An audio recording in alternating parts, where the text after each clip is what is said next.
Today, I'm going to talk about a protein that you need to know about, and that is collagen.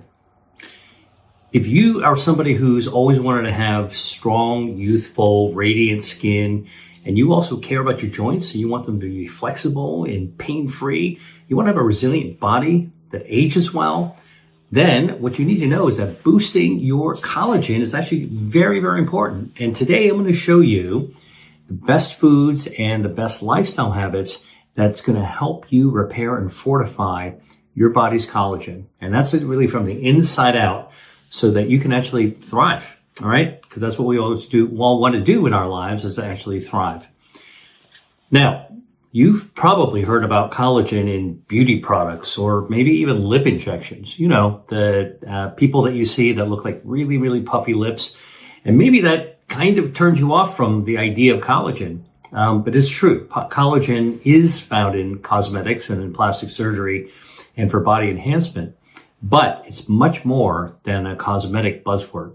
And that's really what I want to talk to you about today, is what role does collagen play in health, and how can you actually enhance your own collagen, and why do you want to do it? All right. So collagen is a natural protein that plays an absolutely fundamental and key role in keeping your body strong and resilient. All right. It is also important if you want your body to heal naturally. So let's go ahead and start by defining what is collagen and what does it do for our health. All right. Ready? Let's dive in. So I told you that collagen is a protein. In fact, it's one of the most abundant proteins in our body. Our body's largely made out of protein, okay? It makes up about 30% of our body's protein content. Imagine that. That's like a third of our body is actually made of collagen. And what collagen does is it acts like scaffolding between our tissues and our organs. It kind of holds everything together, all right? So if you imagine a building that is actually our body, the stuff inside it, the scaffolding, all right, that actually helps keep everything together, is actually made of collagen. That's 30% of our body. Now, this is kind of like a protein net. It provides structure, though. Net's kind of like soft and flexible. This actually provides tensile strength and structure, right? You ever see inside a building, inside of the walls of the building, they'll actually have iron rods and poles? This is kind of like that. It provides actually structure and support. And what does it support? Well, it supports not only skin, but it also supports our muscles. It supports our bones and our connective tissue that's found in joints. All right. Really, really important. And in fact, the word collagen itself actually means glue. It comes from a Greek word, kolla, all right, which actually means glue. All right. So you're going to think about collagen as the glue and the structural support of our body. Now, if you don't have enough collagen, why is that a problem? Well, based on what I just told you, your body is going to become weakened and our structures actually start to fall apart, right? And in fact, as we age, that's actually what happens. If our collagen starts to actually decline. Sagging skin needs more collagen.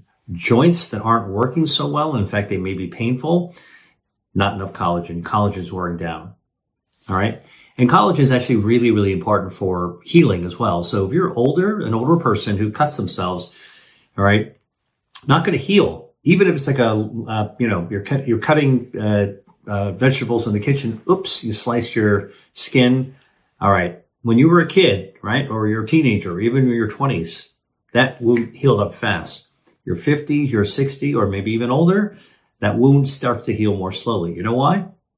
Your collagen levels are actually down, and you need collagen for actually healing. All right. If you have surgery, now you're really doing cutting, very deliberately, intentionally. Somebody who's older getting surgery is always going to heal more slowly than somebody who's younger, who kind of bounces right back really quickly. All right. Older people take a little longer to heal up, and that's partly due to the lack of collagen, declining collagen as we age. There's no magic age. The collagen begins to decline. It's kind of like we have a lot of it, maintain it. And then at a certain point, it starts to wane, like let's say 60 years old and above, maybe for some people even younger. But that is actually a connection between collagen and aging, this protein that makes up 30% of our body, goes down when we age. And because this protein is important for structural strength, resiliency, healing, that's why I'm actually making this video about collagen, so you can actually understand why it's important. It's not just injecting your lips, all right? Now, your body's actually making collagen right from the time that you were still in your mom's womb, all right? And after you were born, it was still making more collagen. Of course, as you're getting older and growing up, your body has to shape itself, and that body sculpture requires that collagen to be able to shape your shoulders and shape your hips and shape your the body contours, all right? So through childhood, through adolescence, through young adulthood, your body needs to make collagen, and we don't really notice our collagen declining until, after middle age. But in fact, studies have shown that our body's production of collagen goes up as we're, developing. Then after about 25, the production of collagen slows down. Doesn't mean that it breaks down. It means that it starts to slow down. We start to notice our collagen problems when our collagen is breaking down. But our production of collagen slows down when we're about 25 or so. All right. And that's why even people who are young adults, if you're, over 25 and you're watching this, you got to think about collagen too, because your body's not making as much as it used to. What that means is your body's not as resilient or as strong as it used to be. That's why collagen is actually a real important subject. And if you're somebody who is thinking about longevity, which is what a lot of people are now, it's a very, very popular subject. And in fact, my research is going into longevity. Healthy, vibrant longevity is what I'm actually working on. But if you want to actually get there, meaning older ages, all right, however long you actually want to live or wind up living, you need collagen in order to be able to get you through that whole way, all right? Now, I've given you mostly a description of collagen that talks about structure and strength in ways that you can actually easily see or feel, right? Bones, joints, skin.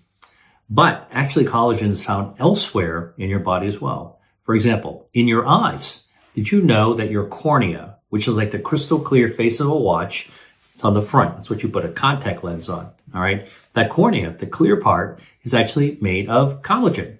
And the collagen fibers are lined up perfectly, so they're optically transparent. That means the collagen, even though it's a protein structure, is aligned so that light can go right through it. You can see right through it like a drinking glass, right? Like this, all right? That's what you're like the collagen orientation. Protein is aligned in a way that light can go right through it. Now, collagen is also found in your blood vessels all over your body, all right? Now, you know how many blood vessels we have? We have 60,000 miles worth of blood vessels. That's so extensive that if you pull out all your blood vessels and line them up end to end, you'd form a ribbon that would wrap around the earth twice. That's how extensive it is. That whole structure is actually partly constructed out of collagen.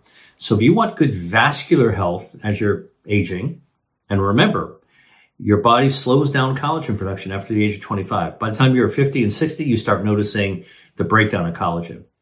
All right. But if you want good vascular structure, you need to pay attention to collagen. And the good news, by the way, I'm going to tell you ways of things that you can eat and lifestyles you can actually undertake, lifestyle habits that actually help you with collagen. So don't worry. I'm going to give you the payoff on this video.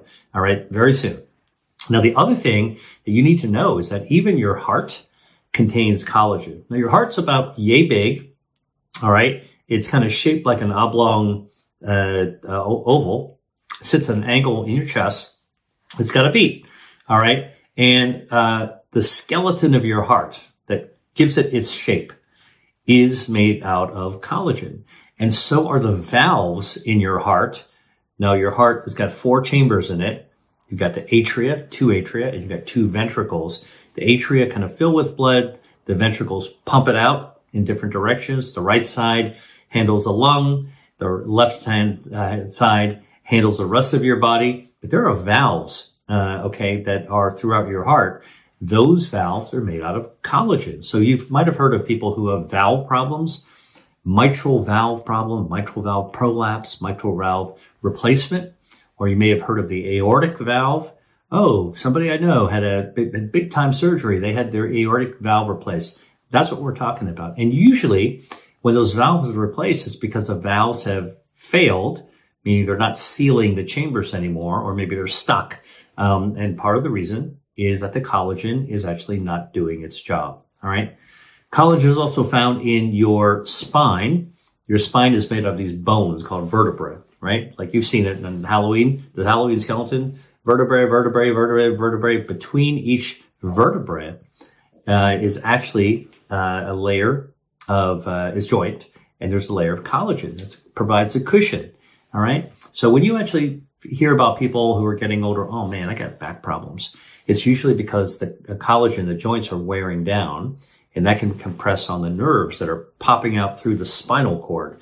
So these vertebrae are like basically, they're like shells, and they've got a little a tunnel in between, and that's where the spinal cord goes down. So now we're tipping it up. Spinal cord goes down. The little nerves pop out to the left and pop out to the right. You've got two vertebrae. Look, the nerves are coming out right through this gap.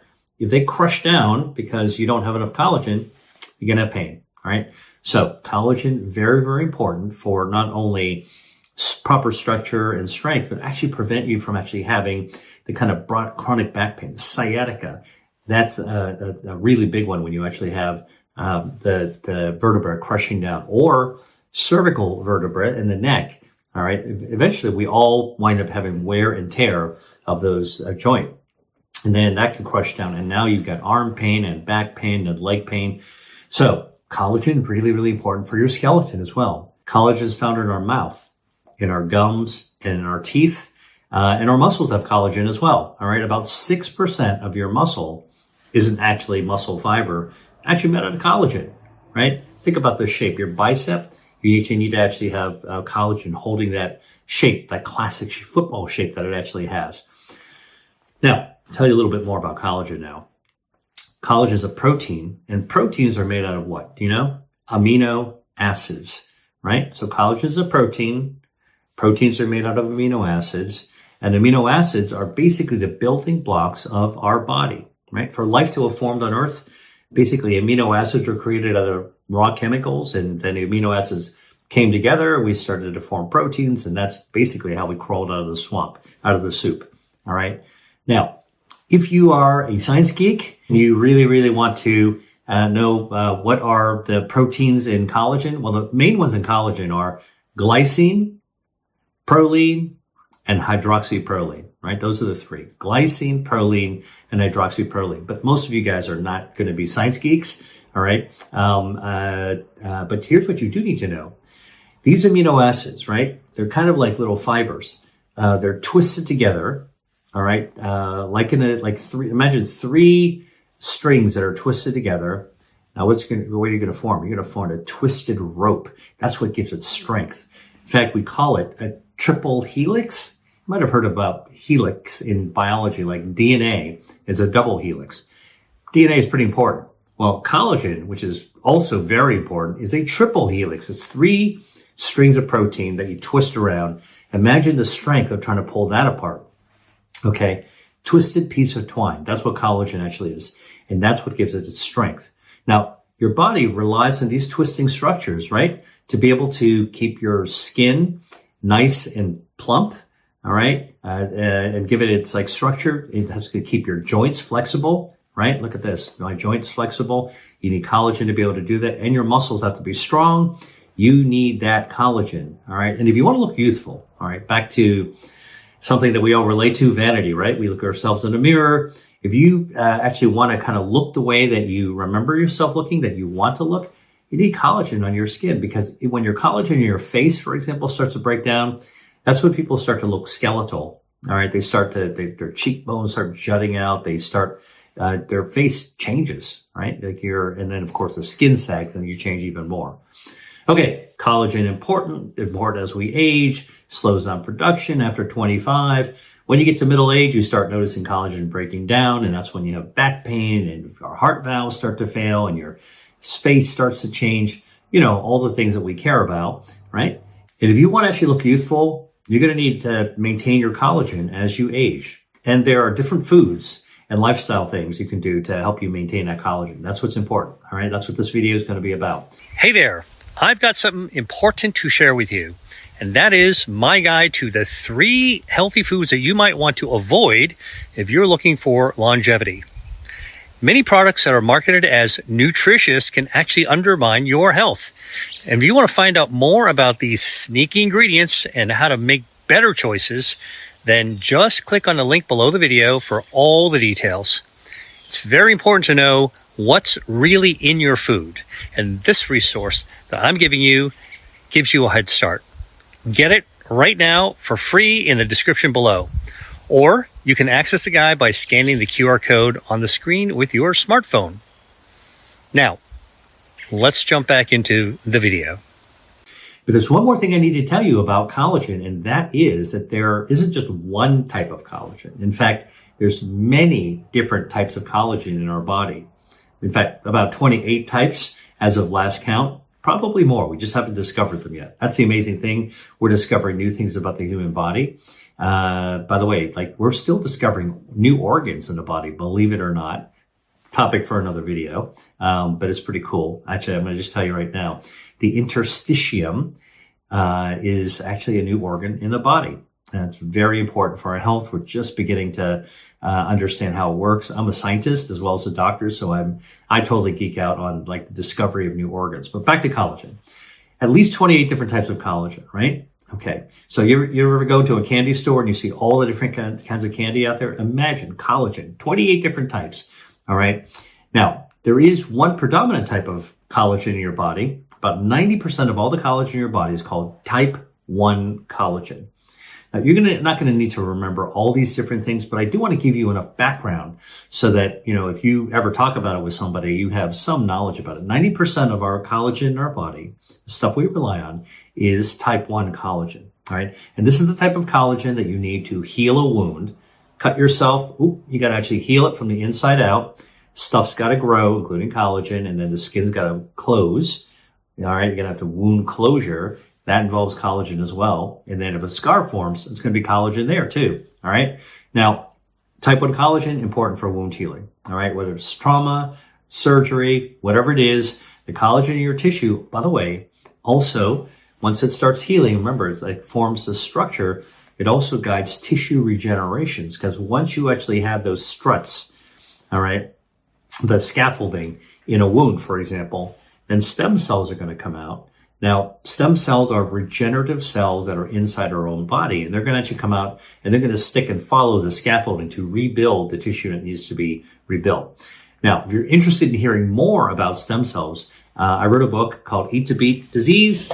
Let me show you where it is right here. Eat to Beat Disease. It's a whole chapter on stem cells, regeneration, and the foods that can actually help you do regeneration, speed up regeneration as well. And by the way, I just tell you one of those foods is dark chocolate. All right, so you got to read the book if you want to find all the foods I'm telling you that can actually help you regenerate. But for regeneration, those stem cells will follow along the collagen, and collagen will actually help the skin close, and it'll actually help scar form so you don't actually break open again. And it provides the strength for your tissue. Like, how many times have you cut yourself, right? Each time you needed collagen as well. All right. Now, before we dive into the foods and habits that can help boost collagen, all right, I'm going to actually tell you that eating collagen helps your body make more collagen. So in other words, eating the collagen doesn't put the collagen that you ate into your joints or into your skin. And that's how it's sometimes discussed. And that's not how it works. All right. And I used to be very skeptical when people would tell me, oh, I eat collagen because collagen is actually good for my joints. And I used to say, that's BS. There's no way that what you're eating will actually survive stomach acids. All right. But here, let me tell you exactly what actually happens. When you eat collagen, which is a protein made out of amino acids, when you swallow it into your stomach, all right, what winds up happening is that the stomach acid will digest the collagen that you've eaten. We're going to talk about what foods that's in. You're going to chop it up into a lot of pieces. Now you're going to have a soup of different collagen fragments, and those collagen fragments get absorbed into our bloodstream.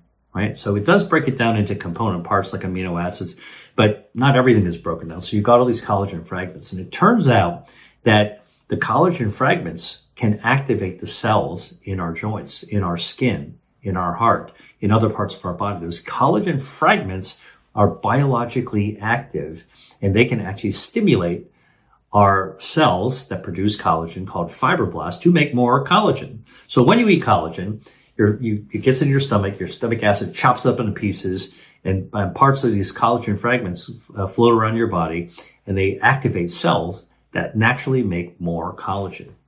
Now, the other thing that happens when you actually eat collagen is that chopping process of digestion, the stomach acid chopping up that collagen, a lot of it actually does become just free-floating amino acids. And you know what happens? Your body needs amino acids to develop more protein. All right. So you've heard, people talk about as you get older, you actually need to maintain your protein. You want to have enough protein in your diet. Absolutely true. All right.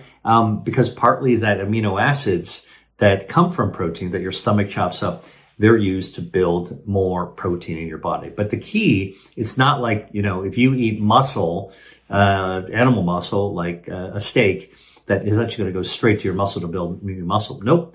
Actually, protein that you eat, wherever that protein comes from, and there's plenty of plant-based proteins, but wherever that protein comes from, the stomach acid chops it up during digestion, and it creates amino acids. And those amino acids are what your body actually uses in order to build more protein. The fragments from collagen that you eat, chop into fragments, circulate in your body. They can actually activate your cells called fibroblasts to actually create more natural collagen. What kind of collagen you need in the place you need it. All right. And by the way, this is how collagen works to benefit your skin, your hair, your muscles, your joints. And the same thing actually happens whether you're eating collagen from your food or you actually take collagen as a dietary supplement.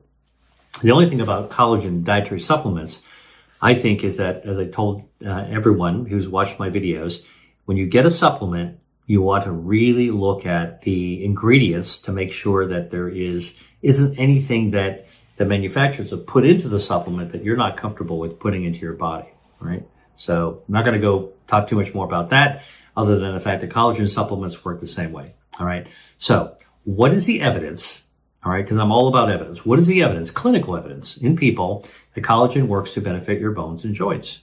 So a clinical study from Penn State University looked at 97 athletes. Okay, these are athletes who had a lot of wear and tear and pain in their joints and their muscles from their sport, right? Whatever they were doing actually really gave them a serious workout. They were sore afterwards. And half the subjects were actually given gelatin. Now, gelatin, like Jell-O, is actually made of collagen. That's like all collagen, right? They were given it for 24 weeks. That's 6 months. And another group, okay, a part of the group was given a placebo, right? That's how you do a clinical study. Your test substance, which is a collagen, which is gelatin, and the other one, just a placebo for 24 weeks or 6 months. And the group that actually received the gelatin, the collagen, had a 37% decrease in their joint pain. 37% decrease in their joint pain. All right. Another study from Washington State University looked at 80 elderly people. Now, that study from Penn State looked at young people, young athletes. This one looked at 80 elderly people with osteoarthritis. Now, osteoarthritis is wear and tear pain in your joints because you've actually worn down a lot of the joints that's made out of collagen, right? And now you got bone on bone, okay? And these people all had joint pain, bone on bone pain, osteoarthritis for at least 3 months, all right? If you're an older person, like 60 and above, you probably have osteoarthritis somewhere in your body, all right? And if you know people who are elderly, I guarantee you they're going to have osteoarthritis. That's actually just a normal part of aging because the collagen wears down, which is why we're talking about collagen in this video. Now, in this group of 80 elderly people, some of the subjects were given collagen made from chicken bones. Now, we're going to talk about this later, but if you boil down chicken bones, basically like a carcass, you're going to wind up getting this very, very nutrient-rich broth. All the collagen in the chicken bones are going to actually kind of dissolve into the soup, right? So this is basically why probably your grandmother told you, have some chicken soup. It's really, really nutritious. Well, it's a nutritious broth. Chicken broth is very, very nutritious, and part of the nutrients in it are actually collagen from the chicken, right? Okay, it's protein, all right? And what they found is that those elderly adults who were given the chicken broth actually had their joint pain significantly decreased, okay? Now, let's now talk about foods that help your body produce collagen, because chicken soup is actually one of them. I'm going to come back to that. But the first food I want to talk about, are you ready? Let's talk about food number one. So if you're taking notes, now's the time to actually pull out your paper and pad or pull it up on your mobile phone. All right. Food number one that helps your body build collagen is foods that contain high amounts of vitamin C. C is in Charlie. All right. And the reason is vitamin C is necessary to help your body make collagen naturally, right? Remember, production slows. So you want to actually make sure it's got the fuel it needs to actually make more collagen. It's a cofactor. Vitamin C is a cofactor for the enzymes, for the machinery in your body, the factory, your body's collagen factory. You need vitamin C to actually, grease the joints so that so to speak, so that your body can actually work more collagen. And people who can regularly consume high amounts of foods that contain vitamin C, guess what? Studies have shown that they've got better skin elasticity, all right? Bounce back faster, and they also heal their wounds faster, however they get their wounds, all right? Now, the other benefit of eating foods with high amounts of vitamin C, guess what? Vitamin C is an anti-inflammatory bioactive. So not only you get to build your joints and get better skin, but you also actually are going to lower inflammation in your body as well. In fact, some clinical studies that I wrote about in Eat to Beat Disease actually show that people with an autoimmune disease called lupus, if they're eating foods with high amounts of vitamin C, that their lupus flares are much less frequent and much less severe. And their inflammatory blood markers, C-reactive protein, which is, what your doctor might measure, the biomarkers are down if you eat foods that are high in vitamin C, all right? More collagen, better collagen, building collagen, less inflammation. That's all great, right? Like that all decreases the risk of actually developing chronic diseases when you actually lower nutrition. Now, there was a study that was published in the American Journal of Clinical Nutrition that found that women who have a higher intake of vitamin C from fruits and vegetables, all right, are 17% less likely to experience dryness and 11% less likely to have wrinkles, a wrinkly appearance on their skin, right? This is just from eating foods containing fruits and vegetables containing vitamin C. So less dryness, dry skin, and less wrinkling. So when do we actually think about dryness and wrinkling the skin? Well, as we age, right? People who are aging, no, we're all aging, all right? So I'm talking about sort of in the second half of your life.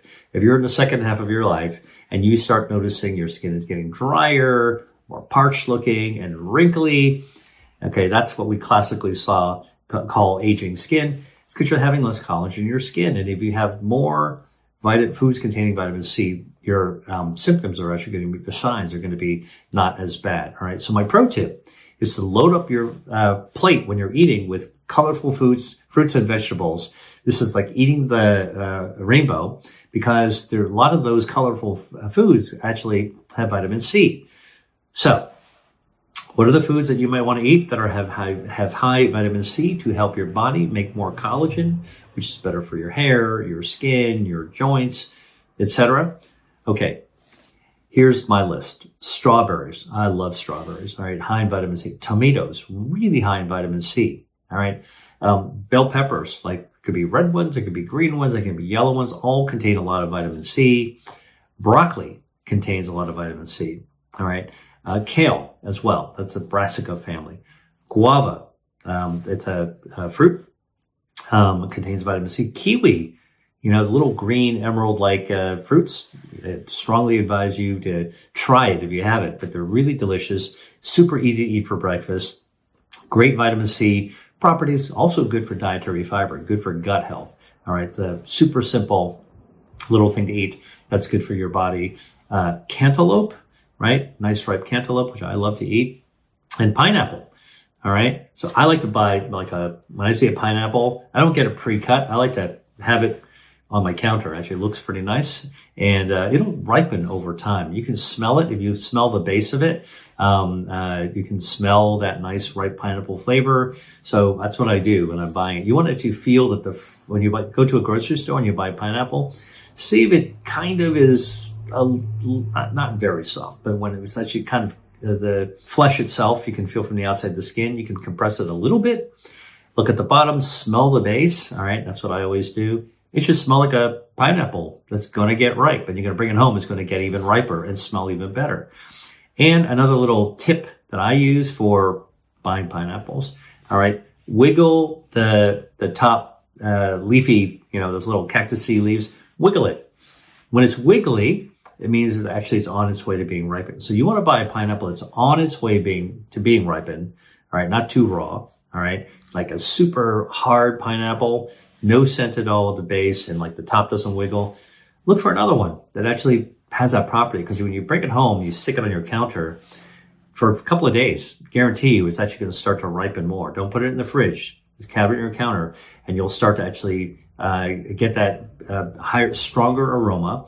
It'll get a little more wiggly, and the flesh will be soft. A couple of days, slice it open. How do I do it with pineapple? I know we're going to get back to the whole vitamin C and collagen story, but I just want to tell you, because I love pineapples. You cut the top off, all right? And then what I like to do is just take that football-like pineapple, cut it straight down on a wooden cutting board. All right, now you got two halves. It's got the skin on it. Skin, not edible. I don't recommend it, all right? It's got a lot of dietary fiber, but don't eat it. It doesn't taste good, all right? And what you do is you just, like, with two halves of the pineapple on your cutting board, all you got to do is like slice vertically down to remove the skin. Don't take away too much of that delicious flesh. Scrape off all the skin. I like to kind of wash it off. And oh, by the way, make sure you wash your pineapple. Here's a little pro tip. That pineapple used to be in a tree, fell on the ground almost certainly, all right, or was sitting in the bottom of a box someplace. Probably sat in an airplane, maybe a truck for a long time, and sat in the back of the grocery store. Wherever it is, it might have even been transported by horseback or donkey back, whatever. Wash it. Rinse it under the sink before you cut into it. All right, for 60 seconds in cold water. Sing happy birthday twice to your pineapple. All right, and then cut it in half, like I said, on the cutting board, and then just literally vertical slices to get off all the skin, throw the skin away. All right, now you get this beautiful two halves of pineapple, and they're just in the right size, and because you've cut the base, like cut the base and cut the leaves off, top off. You've got flat surfaces. Now you can actually cut it very safely. I always get worried because if you peel it off, the pineapple's kind of slippery. You could cut yourself. Going to need collagen to heal it, but actually better to be safe with the pineapple. So that's my little tip on pineapple, because I like pineapple. One last thing for you to know about pineapple: helps digestion, and it's got a bioactive called bromelain, okay, that you eat. And that's also a bioactive that's good for your body as well. All right. Okay. So enough about pineapple. Now you know foods that contain vitamin C's: strawberry, tomatoes, green bell peppers, broccoli, kale, guava, kiwi, cantaloupe, and pineapple are some of my favorites. All right. Try to incorporate one or more of these into your diet every single day. You don't need to do the same thing every day. Switch them out. Make it like something that you enjoy doing. All right. And if there's one you don't really like, oh man, I don't really like kale. I don't like cantaloupe. Don't worry about it. Switch to something else. That's the best way to use food as medicine, actually, to make it work for you. All right. And you should be including the foods that are part of your preferences. All right. But try to eat some foods with vitamin C every single day. And the key to using food for health is consistency. Do something consistently all the time. All right. So collagen, health, vitamin C foods, regular part of your diet. All right. Now, there's another hidden benefit to vitamin C foods. All right. Not only does it help your body produce collagen, not only is it anti-inflammatory, but vitamin C also is an antioxidant. So it protects your DNA as well. Again, in my book, Eat to Beat Disease, I write about how your DNA is hardwired to protect itself, but vitamin C can help to put a shield over your DNA to prevent it from getting damaged. All right. And by the way, also protects these antioxidant properties, also protects your collagen from being damaged by free radicals. Now, these are free radicals that, might be from pollution in the air, from ultraviolet radiation, from off-gassing, from artificial preservatives or flavorings or additives in your food. Protect your DNA, protect your collagen. Vitamin C will actually do that. All right. So not only does it actually help your body make new collagen, it also helps to protect the collagen that you have as well as your DNA. All right. Ready for food number 2? Food number 2 that's good for collagen that anybody can actually make at home or have at home is bone broth. All right. And you've probably heard about bone broth. It's all over the internet. People talk about bone broth all the time. But I like to have a different perspective because I'm not somebody that automatically jumps on a trend because everybody's talking about it.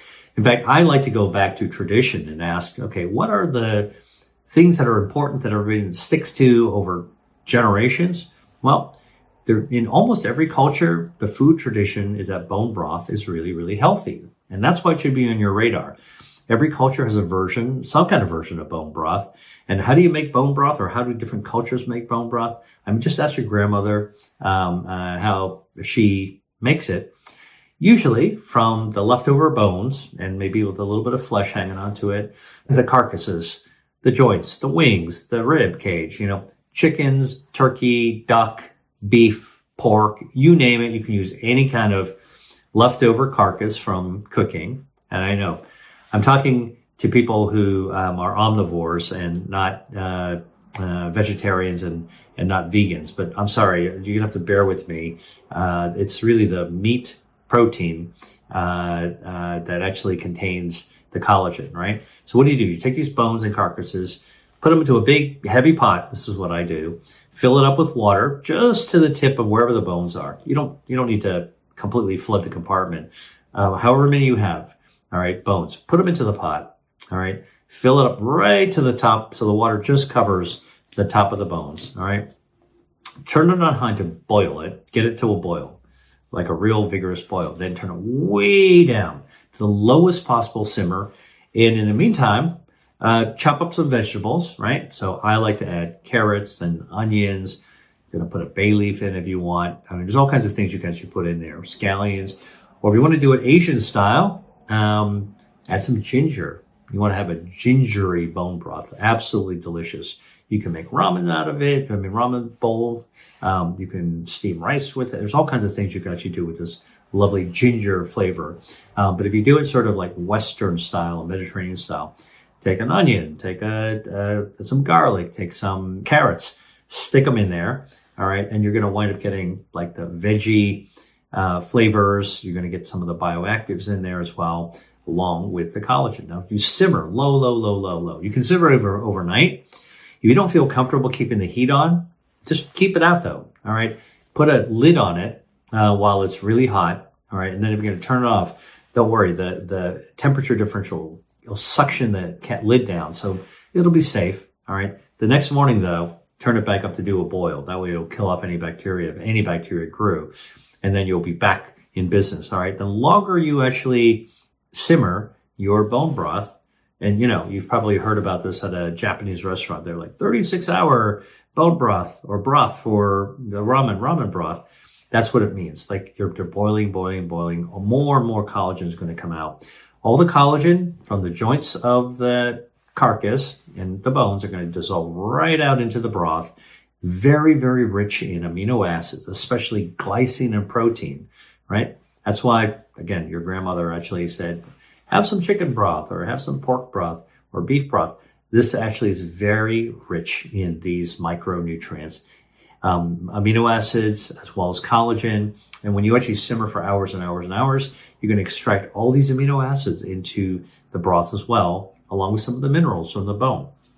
All of this bone broth supports collagen production. So if you care about your skin and your joints and how much protein you're getting in, bone broth is a really great way of doing it. Now, you should also know that traditional healing, traditional medicine often use bone broth as part of their toolbox, all right? So they would find a way to actually serve up bone broth for joints, joint repair, and pain. And by the way, there's even some new evidence, fast forward to present day, looking at the future, that collagen can even help with gut health as well. All right. Specifically, leaky gut syndrome. Looks like collagen can help build the lining of the gut and maybe strengthen the gut to prevent the leak. Very important. All right. Because when you've got leaky gut, it's sort of like the inner lining of the gut kind of starts to create holes. It's like a diver with holes in the wetsuit. Now, seawater is going to come in, all right? Or in the case of the gut, like it's stuff from the gut that will actually get into the lining of the gut. Now, that's very, very irritating, all right? So, bone broth, the collagen seems actually to be healing for that. Makes a lot of sense, right? Now, the bone broth is also hydrating, so think about that. So, if you're looking about dry skin, for example, just having bone broth not only builds a collagen, but it also hydrates your body. That's one thing that happens also when people tend to get older. They don't stay properly hydrated. So bone broth is a way of sort of knocking out both of those things all at the same time. Good for skin, good for joint health, good for bone health, good for hydration. That is bone broth. Okay, ready for food number 3? Food number 3, leafy greens, sulfur-rich vegetables. I'm talking about brassica vegetables, so broccoli, kale, all right, the brassica. Spinach is another one, all right? These are leafy greens. Now, I don't need to tell you that leafy greens are beneficial for your health because you already know that, all right? But what I do need to tell you is that when you actually have leafy greens, the brassica family, they can actually have isothiocyanates or ITCs and sulforaphanes, all right? And they also have a lot of dietary fiber, which is good for gut health. And when you have a well-fed gut because of dietary fiber, your gut bacteria are well-fed, but gut bacteria help you lower inflammation in your body as well. So leafy greens help your body lower inflammation. And guess what? The isothiocyanates, the ITCs and sulforaphanes, they help support collagen production. All right. Sulforaphanes are important for supporting your own body's production of collagen. All right. What does sulfur do? Sulforaphanes. What does the sulfur do? Well, remember I told you collagen is 3 chains of protein that are twisted together, right, into a triple helix. Sulfur actually stabilizes that triple helix, right? They actually make the helix even stronger to give it that strength, that tensile strength. And by the way, leafy greens like spinach, as I said, but also kale, a good source of vitamin A. We talked about vitamin C earlier to help your body as a cofactor, coenzyme to actually create collagen. Well, vitamin A actually has been shown to trigger new collagen production in aging skin. All right. So here's another great way to actually have your greens. Now you're actually stimulating with vitamin A, you're stimulating collagen production in your skin. So spinach, kale, great way to do that. When you've got collagen in your skin, guess what? You're going to have greater elasticity. All right. You want it to be able to stretch and spring back. All right. Smoother appearance. All right. That's also what we want. It's supposed to wrinkly, lots of lines. Sulfur-rich vegetables are something you can easily add to your diet. Some of them that I love, I like broccoli. I like broccoli rabe. I like regular broccoli. By the way, here's a little pro tip when you buy broccoli. Don't just get the florets. All right. Unless you're going to buy frozen, and they usually just sell you the florets. Florets are good. They actually have those sulforaphanes. But what you need to know is that a broccoli plant is a really it's got a long trunk, like a stem, and then it's got the florets at the very end. Mostly the stem. The plant is mostly stem. All right. And we tend to eat only the florets. But if you go to the farmer's market, buy the whole broccoli. Don't throw the stem away. All right. A lot of people used to trim the stem and throw it away. I used to do it too years ago. But keep the stem because the sulforaphanes and a lot of the good beneficial dietary fiber in the stem. And if you go, wait a minute, I have no idea what I'm going to do with the stem. Here's what I tell you I do. All right. Sometimes you want to skin the stems because the outside skin of the stem can be a little tough. Dietary fiber. All right. But sometimes you want to basically skin it and slice it in like diagonally into kind of medallions. Now you can actually saute that in it. Absolutely delicious. Whatever you're cooking the tops on, you can saute the broccoli stems separately. Or guess what? You don't want to deal with the broccoli stems that way. Put them in a blender and make a broccoli soup. You know, one of the favorite broccoli soups that I have, I included the recipe in here. It's broccoli oregano soup. Try it. It is so good. All right. And you get all the goodness of the broccoli. You can make it with broccoli florets, of course. which I like to steam, but you can actually make it with the stem. All right. I'm just telling you a little tip. All right. So, another source of, sulfur in your diet, onions and garlic. These are allium. They're not brassica. Onions have sulfur. Garlic has sulfur. That's why it partly is responsible for that really pungent, potent smell that you get. Wonderful smell for cooking, by the way. All right. Those are also sulfur. Sulfur actually makes your collagen stronger. All right. And the vitamin A from spinach and kale makes your body make more collagen as well. All right. Hey there. Are you ready to use food to improve your health? I do cover a lot in my YouTube videos, but there's only so much time to dive deep into how to use food as medicine. That's why I created my Eat to Beat Disease course. In my course, I walk you through how to use everyday foods that you can find in your grocery store to boost your body's health defenses. This is all based on my research, and everything is rooted in science. And I made it super easy to follow with practical everyday tips. Whether you're trying to prevent disease or just want to optimize your health for longevity, my Eat to Beat Disease course gives you all the tools to make it real and to help you get lasting changes that will help you live longer and live better. To learn more, click the link below or scan the QR code on the screen. I can't wait to get started together in my course. Now, back to the video. So, a study actually been looking at women who ate leafy greens. They actually have fewer wrinkles than women who did not eat leafy greens as well. All right. By the way, I talked about spinach. So since I'm giving you little cooking tips, I'm going to tell you one way I like to do spinach, whether you use like grown-up spinach or whether you use baby spinach. I learned this dish from a restaurant that was cooking Spanish food. Wash your spinach leaves, right? Take some extra virgin olive oil in a cast iron pan or stainless steel pan. All right. Great polyphenols, good healthy monounsaturated fatty acids. Slice up some garlic, throw it in there, flavor up the oil with garlic. All right. And then throw your spinach leaves in there. Big pile of spinach leaves will reduce really fast into not very much spinach. So you want to make sure you buy enough or do enough at a time. I usually fill up whatever the whole pan is. It's going quickly, once the spinach kind of wilts, it'll quickly melt down into a kind of like a much smaller amount of spinach. I saute that, add a pinch of salt, not too much because you don't want to raise your blood pressure. And then if you want to have some toasted pine nuts and some golden raisins, throw them right in there. Okay. Turn it around once or twice. You want to throw a little chili flake in there, take it off. Like literally, you'll be done with this thing in like less than 5 minutes. It's the fastest way to make the vegetable dish that I actually have that tastes amazing. And you get your vitamin A, and you get your polyphenols from the hydroxytyrosine and oleocanthal and the olive oil. And you get the allicin and the sulfur from the garlic that you're throwing in there, right? They get a little resveratrol and or oxalic acid from the golden raisins as well. See what I'm saying? You don't need to worry about the science. Worry about the flavor. But I'm just telling you, people who study food as medicine, like that's what I appreciate about a dish like that. Okay? All right.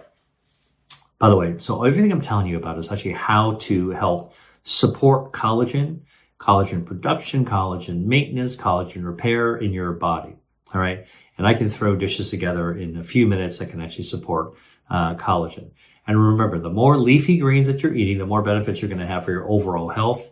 These plant-based foods, they've got lots of polyphenols to actually activate your other body's health defenses and lower inflammation, boost immune function, right? Good for your gut, the dietary fiber, helps your stem cells, improves your circulation. It's all good. All right. Just make sure you find a way to cook greens in ways that you actually enjoy. It's not those greens that you didn't want to eat when you were growing up and your mom's cooking. Find the ones that you absolutely enjoy. All right. Food number 4. You ready? Gelatin. We talked about this already. A little bit of the clinical trial, people getting gelatin, the athletes. Well, gelatin is something that's really useful for cooking. So if you want to go on Google and look up gelatin, Gelatin, recipe or cooking techniques, and just click on video and watch somebody show you all the different ways to actually make gelatin. So, I'm not going to go through all the tips on how to actually use gelatin, but Where would you actually have heard of gelatin? Because I'm sure we're all familiar with it. Well, remember the Jello, Jello, that's a brand, I think, that we used to have growing up, right? That's all collagen, right? It means it's loaded with those amino acids. It's a great source of protein. We used to have them as kids, right? And your body needs that protein and needs those amino acids. It's really, really great. And that gelatin, that Jello, actually was made the same way that the bone broth is made. It's made by boiling down the skin and the bones and ligaments of the pork and chicken, all right? It's a byproduct. The gelatin that you can buy in a grocery store, is actually a byproduct for the food industry. Like they're making things out of chicken and pork and all that kind of stuff, right? And they give it to you as a powder, all right? And gelatin as a powder, which is collagen and collagen fragment, it's colorless, it's flavorless. It can come in a box or a bag, and it dissolves in hot water. And when you dissolve it in hot water, stir it up. And when it cools, you stick it in the fridge. Guess what? It's going to have a jelly-like texture, firmness to it, packed with those amino acids you'd expect from collagen, right? Good for protein, all right? Now, amino acids, by the way, remember, if you have anything with amino acids, your body's going to take those amino acids that you're loading into it and use it to make other proteins that your body actually needs. So what do you do with gelatin? Well, you can make your own Jello, all right? You want to cut your own seasonal ripe fruits. In the summer, go for cherries or go for strawberries or go for blueberries or whatever is ripe, right, that you can actually find. I guess cherries are a little bit later. Peaches in the summer, pears in the fall, whatever is like amazingly delicious and ripe. By the way, those fruits have their own polyphenols and dietary fiber. Cut them up into small pieces, throw them into the gelatin mixture that you boiled with hot water, stirred it, and you can throw the fruit in there, fruit pieces. They're going to settle to the bottom, all right? And if you want to do it like your mom used to do it, make one layer of gelatin, put it in the fridge. When it's kind of firm, add the fruit, then put another layer of gelatin on it. Now it's kind of locked in the middle. If it's floating in the middle, that's actually how you build those layers up, all right? Put it in the fridge. Don't add any extra sugar. Don't add any other flavorings or anything. Just let the incredible flavors of the ripe seasonal fruits shine through it, all right? And then when you cut it, you can eat it. You're going to get the sweetness. You're going to get the juice from all these fruits mixing together.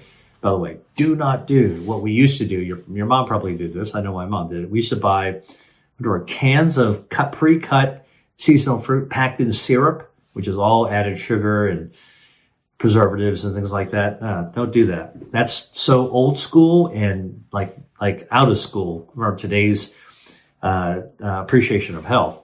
Cut your own ripe fruit into pieces, throw them into gelatin, put it in the fridge, and then really enjoy some fresh Jello. Like let's go ahead and work together and reinvent the idea of healthy Jello as opposed to that nuclear colored stuff. Remember, it was bright red and wiggly, or bright green or wiggly, or bright orange or wiggly. Those were all artificial colors.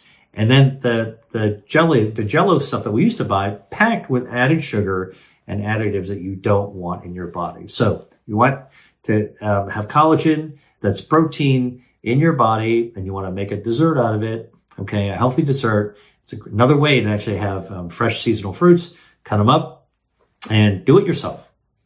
Avoid that atomic red, fluorescent green that we actually had when we were kids.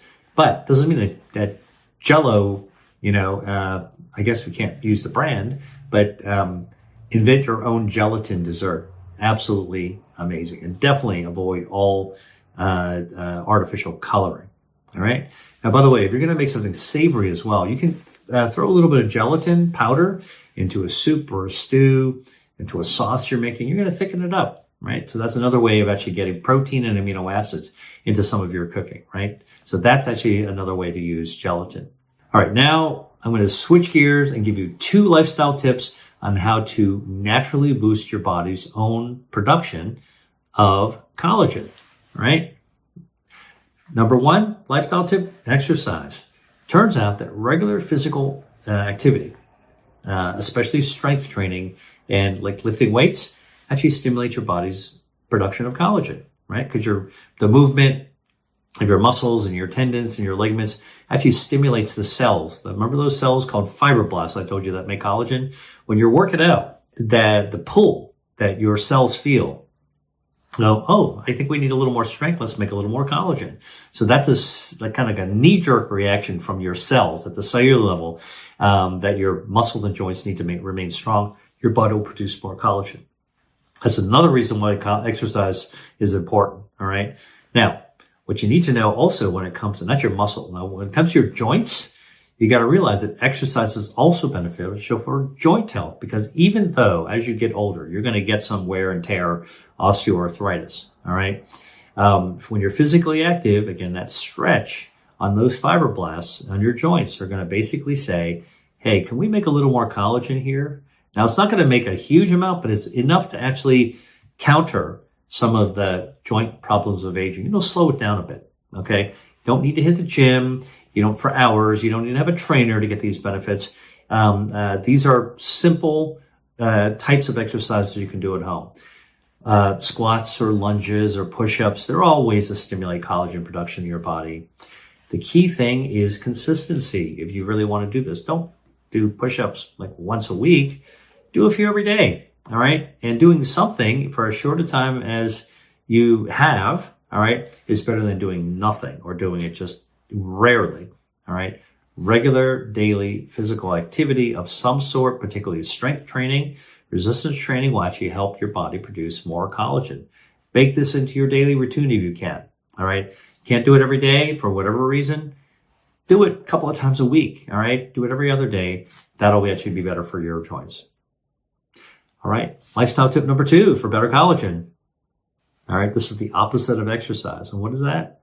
Lifestyle tip number 2 is sleep. When you're sleeping, your body may be resting, but it's not inactive. In fact, during sleep, your body's factory wakes up. It's a night shift, all right? And it starts doing healing all over the body. And one of the things it does for healing is when you're sleeping, your body produces collagen, all right? So sleep is part of your body's natural repair cycle. Mother Nature figured out during evolution, like you might injure yourself during the day, but when you're sleeping, time to fix things, all right? So your brain is kind of turned off from consciousness, but guess what? The rest of your body is really, really active. By the way, it's not just building collagen, but you rebuild your immune system, heal your gut. There's all kinds of things that are happening when you're sleeping that are good for you in any case. But building collagen is one of the things that happens when you are getting good night's sleep. So how do you do this? Well, that's a whole topic for another video, but I can give you some quick tips right now. Don't drink caffeine late at night, all right? Don't eat midnight snacks late at night, because actually you don't get good quality sleep when you've got lots of food in your stomach just as you're starting to go down. Your body sort of needs to stay awake a little bit to digest that food for a while, so you're cutting down on your quality sleep time, which should be about 8 hours, all right? Think about that. What's 8 hours of sleep? You go to bed at 11 o'clock, get up at 7 in the morning. Does that sound reasonable? Or go to bed at midnight and get up at 8?